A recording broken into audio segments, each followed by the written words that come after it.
नमस्कार मित्रांनो, स्वागत आहे तुमचं आमच्या चॅनलवर। ही कथा सुरू करण्यापूर्वी चॅनलला सबस्क्राईब नक्की करा। तर चला कथेला सुरुवात करूया।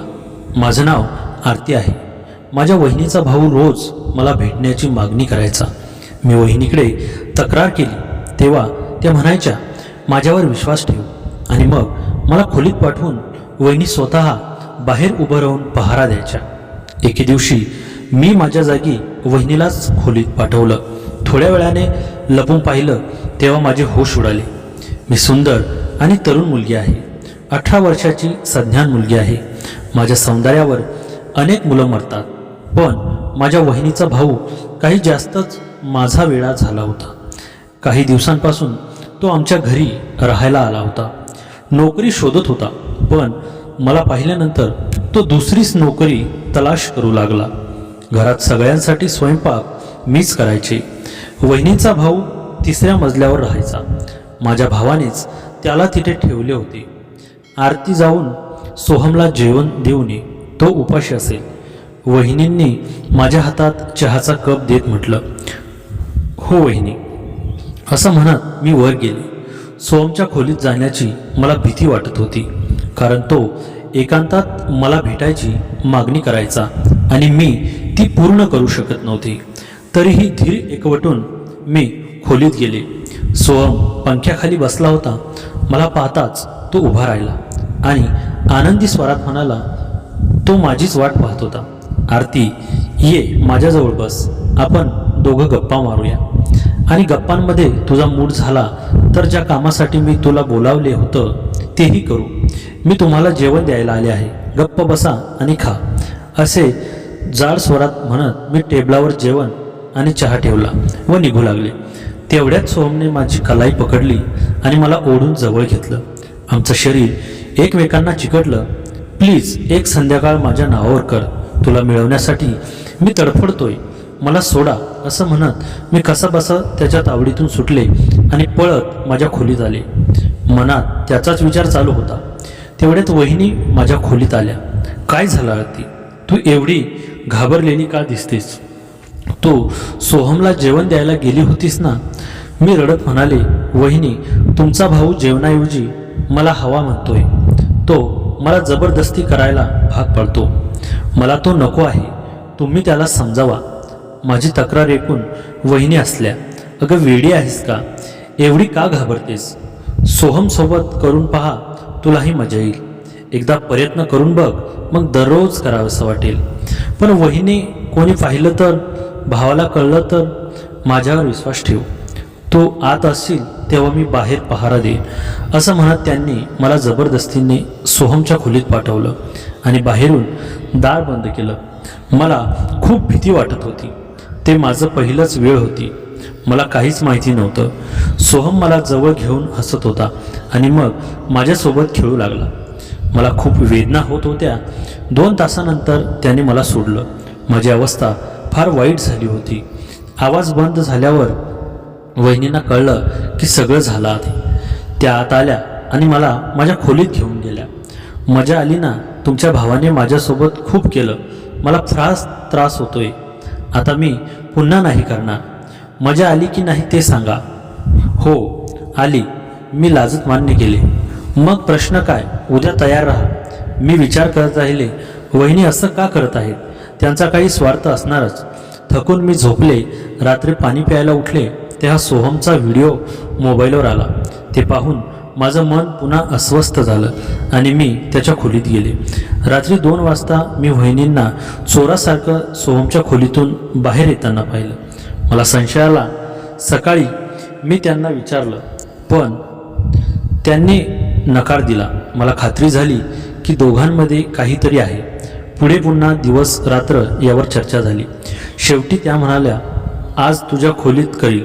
सोहमाला पुन्हा सगळं घडू लागलं। त्याने काही वेगळंच करण्याची हट्ट धरली। मी नकार दिला, पण त्याने ऐकलं नाही। मी वहिनींना हाक मारली, पण त्यांनी काहीच केलं नाही। 4 तासांनी तो गेला। माझी अवस्था फारच खराब झाली। नंतर वहिनी आल्या। बोलता बोलता माझ्या मनात संशय पक्का झाला। पुढच्या वेळी मी ठरवलं, आता सगळं उघडं करायचं। मी सोहमच्या खोलीत कॅमेरा लावला आणि लपून ऐकलं। दोघा भावंडांचं बोलणं ऐकून माझ्या डोळ्यात पाणी आलं. मला कळून चुकलं की मला वापरलं जात होतं. मी रेकॉर्डिंग त्यांना ऐकवली. वहिनी माझ्या पायावर पडल्या. भीतीपोटी त्यांनी माझं लग्न सोहमशी लावून दिलं. आज मी सोहमची बायको आहे आणि त्याला त्याच्याच कर्माची शिक्षा देत आहे. पण ही शिक्षा किती दिवस चालेल याचा मी विचार करते. सोहम आता माझ्यापुढे नेहमी डोके खाली घालून बसतो. तो मला बघतो, पण त्याच्या डोळ्यात आता ती जुनी हिंसक चमक नाही. त्याच्या जागी एक वेगळीच भीती आहे. खरं तर लग्नानंतर मी त्याला कधीही माझ्याजवळ येऊ दिलं नाही. मी त्याच्याशी फक्त औपचारिक बोलते. रात्री मी स्वतंत्र खोलीत झोपते. त्याने आक्षेप घेतला तर मी त्याला तो रेकॉर्डिंग पुन्हा दाखवण्याची धमकी दिली. तो गप्प बसतो. एक दिवस सौम्या म्हणजे माझी वहिनी मला भेटायला आल्या. त्यांच्या डोळ्यात पाणी होतं. त्या म्हणाल्या, आरती मला माफ कर, मी खूप मोठी चूक केली. पण मला भीती होती. सोहमने मला फोटो काढून ठेवले होते. मी घाबरले होते, म्हणूनच मी तुझा वापर केला. मी थंडपणे म्हणाले, सौम्या तुला माहीत आहे का की तुझ्या या भीतीमुळे माझं आयुष्य उद्ध्वस्त झालं. पण आता मी बदलले आहे.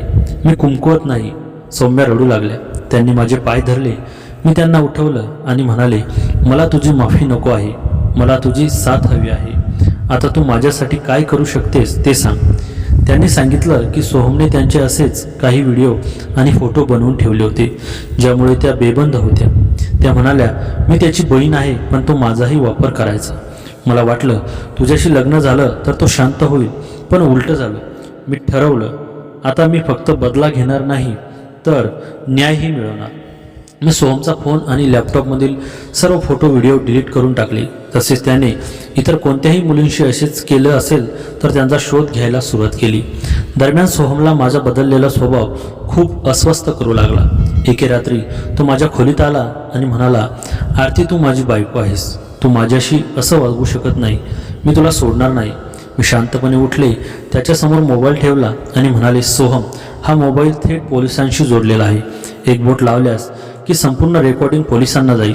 आणि हो, तुझी सर्व कागदपत्र माझ्याकडे आहेत. तू काही केलंस तर मी तुला घराबाहेर काढेन. तो घाबरून मागे सरकला. त्याच्या चेहऱ्यावरचा अहंकार पूर्णपणे नाहीसा झाला. तो ओशाळून खाली पाहू लागला. दुसऱ्या दिवशी मी सौम्याला घेऊन एका महिला सहाय्य केंद्रात गेले.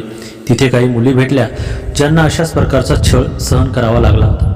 त्या म्हणाल्या, आरती तू धाडशी आहेस, आम्हाला तुझी साथ हवी आहे. मी ठरवलं आता मी फक्त स्वतःचा बचाव करणार नाही तर इतर मुलींनाही जागृत करेन. मी एका छोट्या संस्थेची स्थापना केली जिथे अत्याचारित मुलींना कायदेशीर मदत आणि आश्रय दिला जातो. सोहमला हे कळलं तेव्हा तो म्हणाला, तू माझं नाव बदनाम करतेस का? मी उत्तर दिलं, नाही सोहम, मी तुझं नाव बदनाम करत नाही, मी तुझ्या कर्माचा आरसा दाखवत आहे. आणि जर तुला वाईट वाटत असेल तर तू सुधारण्याचा प्रयत्न कर. मी तुला संधी देईन, पण या अटीवर की तू स्वतःहून सर्व मुलींची माफी मागशील आणि त्यांचे व्हिडिओ फोटो नष्ट करशील. सोहमने काही दिवस विचार केला. मग एक दिवस तो माझ्यासमोर बसला आणि त्याने स्वतःहून सर्व डेटा माझ्या हाती दिला. तो म्हणाला, मी चुकीचा होतो, आता मी बदलू इच्छितो, पण तू मला संधी देशील का? मी त्याच्याकडे पाहिलं. त्यांच्या डोळ्यात आता खरोखरच पश्चाताप होता. मी विचार केला, प्रत्येकाला दुसरी संधी मिळायला हवी, पण ती संधी कमावलेली हवी. मी म्हणाले, सोहम मी तुला संधी देते, पण अट अशी की तू माझ्या संस्थेत काम करशील जिथे तू अत्याचारित महिलांना मदत करशील. तू स्वतःला शिक्षा देण्याऐवजी स्वतःला दुरुस्त कर. सोहमने होकार दिला. आज तो संस्थेत काम करतो. त्याच्या मुलींच्या वेदना समजल्या आहे आणि मी आता फक्त रोहनची बायको नाही तर एक स्वतंत्र सशक्त स्त्री आहे ज्याने स्वतःचं नशीब स्वतः लिहिलं. सौम्या आता माझी जवळची मैत्रीण आहे. तिलाही आता आत्मविश्वास आला आहे. दोघी मिळून आम्ही इतर मुलींसाठी एक छोटं शिबिर आयोजित केलं. तिथे आम्ही त्यांना समजावलं की तुमची सहमती नसेल तर कोणत्याही नात्याला किंमत नाही. माझ्या या प्रवासात मला खूप काही शिकायला मिळालं. मी शिकले की ताकद कुणाच्या हातात दिली जात नाही, ती स्वतः मिळवावी लागते आणि ती मी मिळवली. आता मी मागे वळून पाहते तेव्हा त्या खोलीतील घटना, ती वेदना, ते अश्रू सगळं मला एक स्वप्न वाटतं. पण ते स्वप्न मला जागा करून गेलं आणि आज मी उभी आहे माझ्या पायावर. माझी कथा आहे ते संपते, पण प्रत्येक स्त्रीची कथा अशीच सुरू होते जी स्वतःसाठी उभं राहायचं ठरवते. तर मित्रांनो, कथा आवडली असेल तर व्हिडिओला लाईक, शेअर करा आणि अशाच नवनवीन कथांचा आनंद घेण्यासाठी आमच्या चॅनलला सबस्क्राईब नक्की करा. धन्यवाद.